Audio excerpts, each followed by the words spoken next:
आज हम लोग पढ़ने जा रहे हैं कंटिन्यूटी। कंटिन्यूटी कैलकुलस का फर्स्ट चैप्टर है, ठीक है। और ये आसान भी टॉपिक है, आसानी से समझ जाएंगे, ठीक है। अब वीडियो को रिसर्च करने में बहुत ज़्यादा मेहनत लगता है, तो आपका एक लाइक, शेयर और सब्सक्राइब हम लोगों को जो बहुत ज़्यादा मोटिवेट करता है, इसलिए कर दीजिए।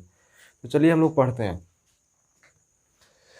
कंटिन्यूटी जो है, जो एक बताता है कि कोई फंक्शन जो है कंटिन्यूअस है कि नहीं, मतलब लगातार है कि नहीं अपने डोमेन में या प्रांत में।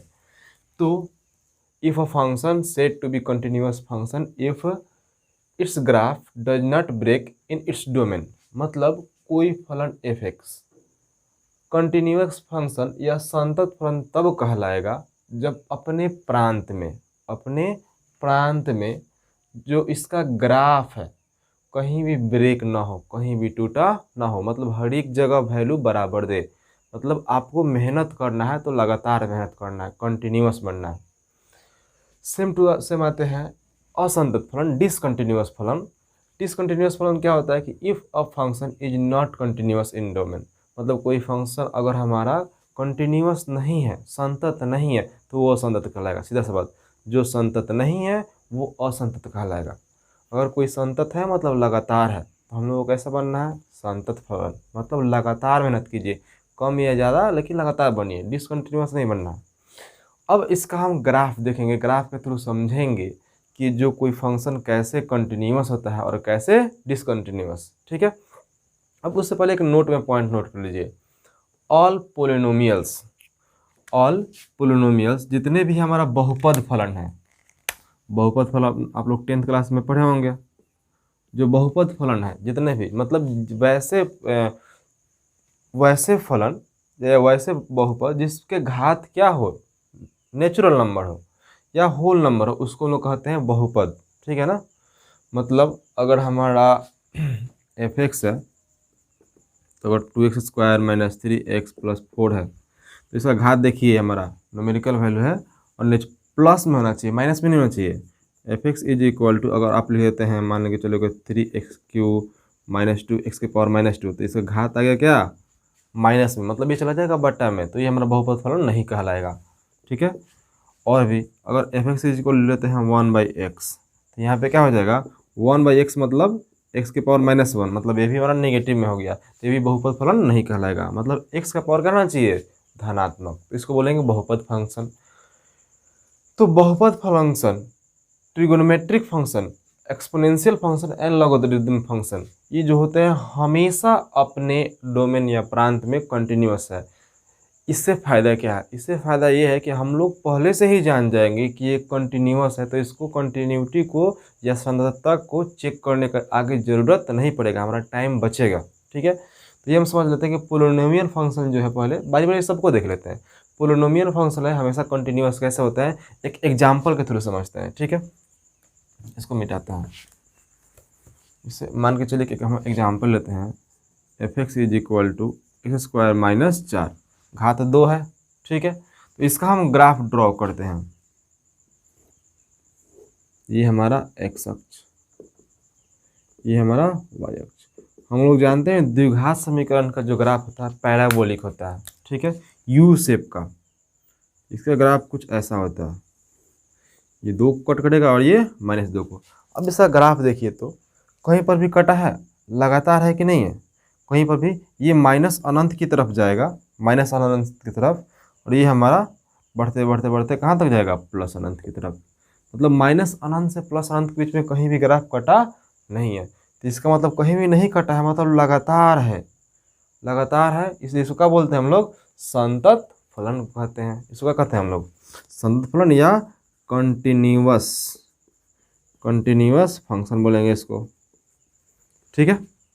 और भी एग्जाम्पल लेते हैं, मान के चलिए कि आप दूसरा एग्जाम्पल लेते हैं क्यूबिक बहुपद फलन का, F is equal to x³, ठीक है।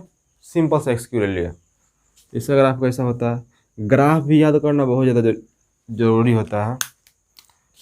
इसका ग्राफ कुछ ऐसा होता है, ठीक है, सीढ़ी टाइप का, आप समझते ही ये।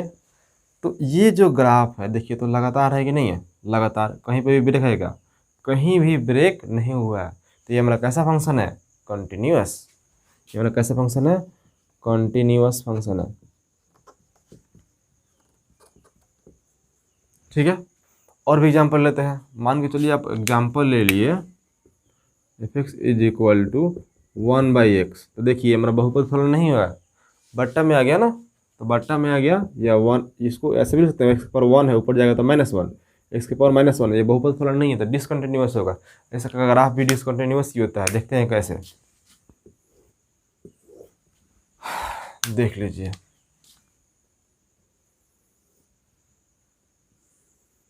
ये फलन, ठीक है। अब देखिए कंटिन्यूटी चेक करने का सबसे आसान तरीका है कि -1 से उठाइए और कहीं भी कलम आपको उठाने की जरूरत ना पड़े, ठीक है। अगर हम यहाँ से कलम रखते हैं तो देखिए यहाँ से यहाँ तक यहाँ जाते हैं यहाँ पे, ठीक है। अब यहाँ पे है, फिर शुरुआत यहाँ पे हुआ, मतलब आपको यहाँ से यहाँ पे जाने के लिए पेन उठाना पड़ेगा, मतलब आपका कंटिन्यूटी ब्रेक हो गया। तो ये कैसा फंक्शन हो गया, डिसकंटिन्यूअस। इसके बाद कंटिन्यूअस है, लेकिन यहाँ पे 0 पे x बराबर 0 फंक्शन कैसा हो गया, डिसकंटिन्यूअस।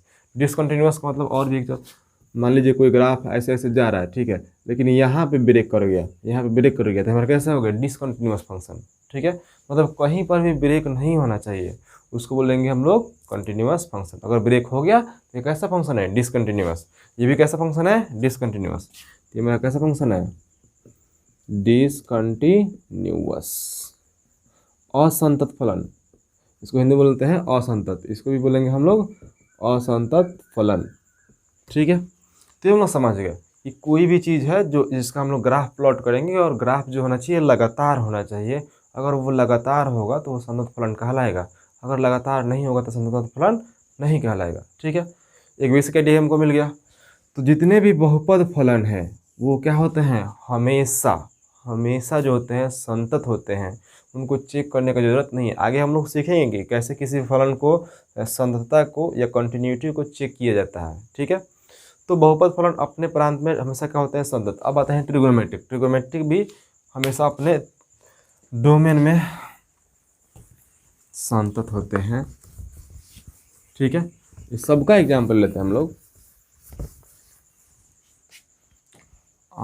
सब मिटा देते हैं, कोई ज़रूरत तो है नहीं, आप लोग नोट कर लीजिएगा इसको।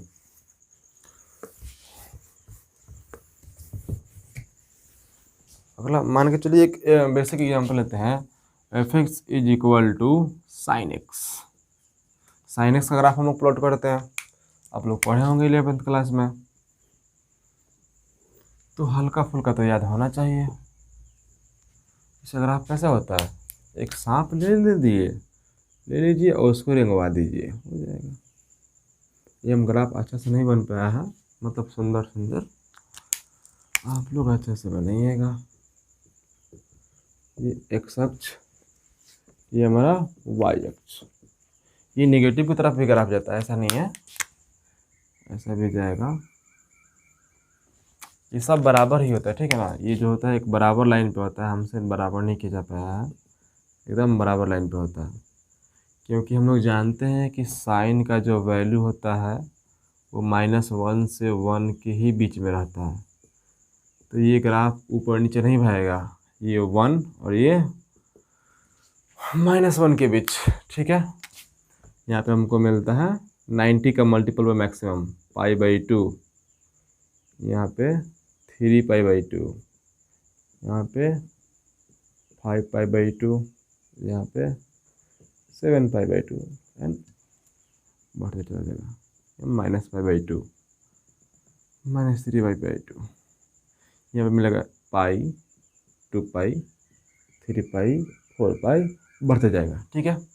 तो हम ग्राफ में देखते हैं, ग्राफ में नज़र डालिए, इधर अनंत माइनस अनंत से आ रहा है, तो लगातार वैल्यू मिल रहा है कि नहीं मिल रहा, लगातार वैल्यू मिल रहा है, लगातार, कहीं भी ग्राफ कटा हुआ नहीं है, हर एक वैल्यू पे, x के हर एक वैल्यू पे ये मान देगा। तो ये जो है अपने प्रांत में हमेशा कैसा फलन है, कंटिन्यूअस, संतत फलन है। ये कैसा फलन है, संतत फलन। तो ये हम लोग देख लिए कि जितने भी ट्रिगोनोमेट्रिक फंक्शन होते हैं अपने प्रांत में हमेशा कंटिन्यूअस फंक्शन होते हैं, हमेशा संतत, इनको चेक करने की जरूरत नहीं है, ठीक है। और भी एग्जाम्पल लेते हैं, ट्रिगोनोमेट्रिक देख लिए, और भी होते हैं, ज़्यादा एग्जाम्पल तो नहीं ले सकते हैं। तो दूसरा देखे थे हम लोग किसका, एक्सपोनेंशियल का। एक्सपोनेंशियल मतलब f x is equal to, आप ले लीजिए ई के पावर एक्स का। इसका ग्राफ कैसे होता है, इसका हम लोग ग्राफ प्लॉट करें एकदम स्ट्रिप। अपने लाइफ में अगर सक्सेस करना है तो एक्सपोनेंशियल सक्सेस करो, धीरे धीरे धीरे धीरे धीरे धीरे, फिर बढ़ते जाओ बढ़ते जाओ बढ़ते जाओ बढ़ते जाओ, आसमान छू लो। ठीक है, मैथ भी हम लोगों को बहुत सिखाता है। तो ये जो हमारा फलन है, देखिए यहाँ से लगातार कहीं भी ब्रेक हुआ है क्या, लगातार बढ़ते बढ़ते बढ़ते बढ़ते बढ़ते बढ़ते बढ़ते आसमान तक, जहाँ भी अनंत है वहाँ पे चला जाएगा। ठीक है, तो ये भी कैसा फंक्शन है हमारा, संतत फलन है, ये भी हमारा कंटिन्यूअस फंक्शन है, ये भी हमारा कंटिन्यूअस फंक्शन है। तो एक्सपोनेंशियल फंक्शन जो होता है हमेशा अपने ग्राफ में संतत फलन होते हैं। अब आते हैं लॉगरिथम में। तो अगर हम ग्राफ और प्लॉट कर देते हैं, f x is equal to log x to the base e. Log के बारे में हम लोग इतना जानते हैं कि इसमें x का वैल्यू नेगेटिव नहीं पुट कर सकते हैं, तो ये ग्राफ हमेशा इधर ही होगा, पॉजिटिव x की तरफ, x अक्ष। ये हम लोग ग्राफ जितना भी है फंक्शन चैप्टर में पढ़ चुके हैं डिटेल में, यहाँ पे सिर्फ उसका संततता चेक किया जा रहा है। तो देखिए यहाँ पे हमारा 1 पे 0 होता है, log 1 का मान 0 होता है। यहाँ से हम लोग ग्राफ देखिए तो ग्राफ एकदम बढ़ते बढ़ते बढ़ते बढ़ते बढ़ते चले जा रहा है अनंत की तरफ, कहीं भी ब्रेक नहीं हुआ है। तो लॉगरिथमिक फंक्शन भी हमेशा अपने डोमेन में क्या होता है, संतत। ये हम लोग देख लिया। ठीक है, अगला नोट डाउन करना है, मिटाए इसको, समझ गए लोग, बोलिए आगे बढ़ते हैं। बोले ना कि कंटिन्यूटी पढ़ने के लिए आपको बेसिक फंक्शन और लिमिट तो बहुत ज़रूरी है जानने के लिए। फंक्शन इसलिए ताकि उसमें हमको ग्राफ पता चले, कंपोजिट फंक्शन पता चले, और लिमिट इसलिए ताकि हम कंटिन्यूटी चेक कर सकें। अगला नोट, ग्रेटेस्ट इंटीजर फंक्शन, इसको क्या नाम है, ग्रेटेस्ट इंटीजर फंक्शन। ठीक है, एंड इसका क्या नाम है, फ्रैक्शनल पार्ट फंक्शन। क्या नाम है इसका, fractional part function are discontinuous.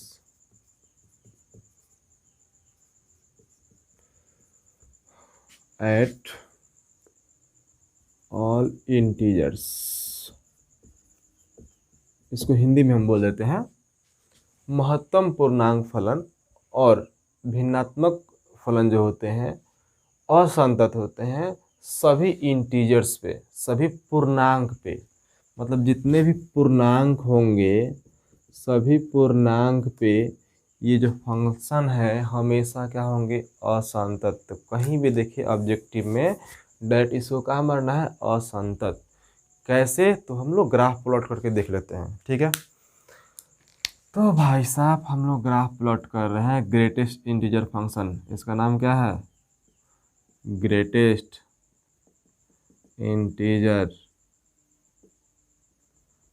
Integer function. ठीक है, तो इसका ग्राफ होता है सीढ़ी, देखें आप लोग, बस सीढ़ी पे चढ़ जाना है, हो जाएगा। ये हमारा हो गया एक्स अक्ष एंड ये हमारा हो गया वाई अक्ष। ठीक है, तो इसका ग्राफ प्लॉट करते हैं। ये सीढ़ी बनाना है हम लोगों को, स्केल रहता तो हम लोग भी बनाते बढ़िया से।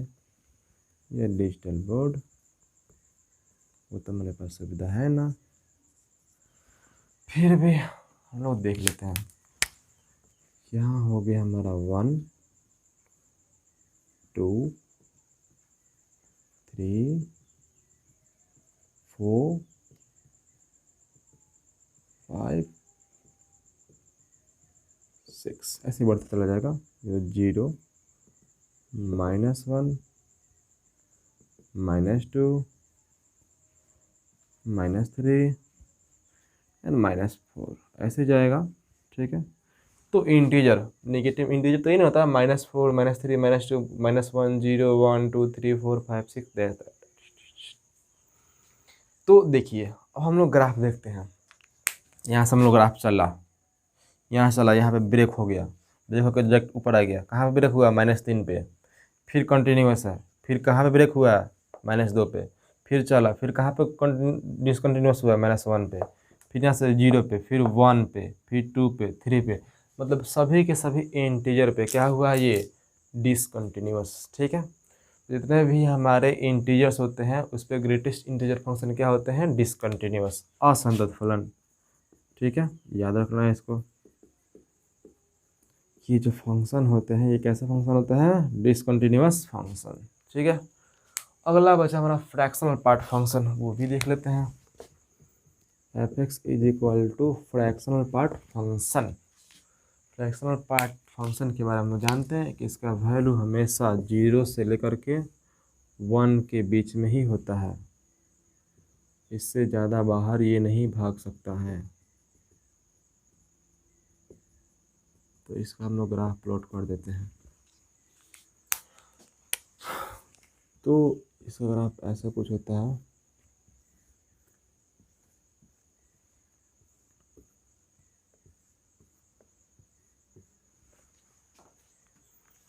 ये हम कुछ अच्छा बना दें तो बढ़िया होगा। ठीक है, ये हमारा -1 -2 -3 0 1 2 3 4 5 6 अनंत तक जाएगा। ठीक है। अब देखिए यहाँ से चलते हैं हम लोग, यहाँ से -3 से -2 तक गए, लेकिन -2 पे हमारा ब्रेक कर गया, नीचे आ गया फंक्शन। फिर -2 से -1 तक गए, फिर -2 पे हमारा ब्रेक कर गया -1। ठीक है। फिर यहाँ पे गए, फिर 0 पे ब्रेक हुआ, फिर 1 पे ब्रेक हुआ, फिर 2 पे, फिर 3 पे। तो हमारा क्या होगा? जितने भी हमारा पूर्णांक है इन सब पे क्या हो रहा है? हमारा डिसकंटिन्यूअस असंतत फलन। तो इसको हम लोग बोल देंगे असंतत फलन। ठीक है। कहाँ से कहाँ पे? इंटीजर पे, सिर्फ और सिर्फ इंटीजर। हाँ, अगर आपको कोई दे दे कि 0 से 0.5 के बीच क्या है तो संतत है, कोई दिक्कत नहीं है। इनके बीच तो संतत है ही लगातार, लेकिन कहाँ पे असंतत हो रहा है? तो इंटीजर पे सिर्फ और सिर्फ। ठीक है, समझ गए। एक और नोट डाउन कर लेना है, तीसरा पॉइंट, सिग्नम फंक्शन के बारे में आप लोग सुने होंगे। सिग्नम फंक्शन जो होता है, सिग्नम फंक्शन इज डिसकंटिन्यूअस। ये डिसकंटिन्यूअस होता है कहाँ पे? एट x = 0 पे। सिग्नम फंक्शन कैसा हो? सिर्फ यहाँ पे x हो तो जो भी फंक्शन करना। अच्छा, एक चीज़ और है, यहाँ पे फ्रैक्शनल पार्ट x था तो इंटीजर पे, अगर यहाँ पे x+2 होगा तो कोई दिक्कत नहीं है, वो भी इंटीजर पे होगा। ठीक है, मतलब जो भी फंक्शन जो होता है उसके अंदर को इंटीजर मान के चलिए। ठीक है, जैसे इसके पहले हम लोग साइन x जैसे देखे थे तो उसके अंदर का चीज़ देख रहे हैं। ठीक है, तो यहाँ पे अगर x+2 रहा तो x+2 को आप क्या कर दीजिए? 0 के बराबर कर दीजिए, और वहाँ से जो x का मान निकलता है वहाँ पे चेक करना है। तो यहाँ पे तो सिर्फ और सिर्फ x है, x बराबर 0 पे। अगर यहाँ पे x-2 रहता तो x-2 को आप 0 के बराबर कर दीजिए, और x बराबर 2 पे डिसकंटिन्यूअस होगा। अगर यहाँ पे x+2 होगा तो x+2 को आप 0 के बराबर कीजिए, तो यहाँ पर क्या निकलेगा? x बराबर -2, तो -2 पे डिसकंटिन्यूअस होगा। कैसे होगा? ग्राफ पे प्लॉट करते हैं। तो ये कुछ भाई साहब फंक्शन ऐसे होता है जैसे कंप्यूटर में होता है कि 2 ही मान देंगे, 2 से ज़्यादा मान नहीं देंगे, 0 और 1। तो यहाँ पे एगो एक्स्ट्रा जाता है -1। ठीक है, मतलब आप 0 से कम वैल्यू पुट करेंगे तो हमेशा -1 देगा, 0 देंगे तो 0 देगा, और 0 से बड़ा देंगे तो 1 देगा। ठीक है, तो माइनस अनंत से तो ठीक आ रहा है, माइनस यहाँ तक -1 तक, लेकिन जैसे 0 पे पहुँचा तो 0 पे चला गया एकदम 0 पे, और 0 से जस्ट बड़ा नंबर दिए तो भाग गया इधर। यहाँ पे ऐसा होगा खाली, यहाँ पे 1 तरफ। तो यहाँ पे ब्रेक किया कि नहीं? यहाँ से चला गया यहाँ पे, और यहाँ चला गया यहाँ पे, तो यहाँ पे ब्रेक कर गया। तो सिग्नम फंक्शन जो होते हैं डिसकंटिन्यूअस होते हैं कहाँ पे? x बराबर 0 पे। ठीक है, समझ गया, कोई दिक्कत नहीं है। तो ये हम लोग बेसिक देख लिए तरीका कि किसी भी फंक्शन को कंटिन्यूटी या डिसकंटिन्यूटी कैसे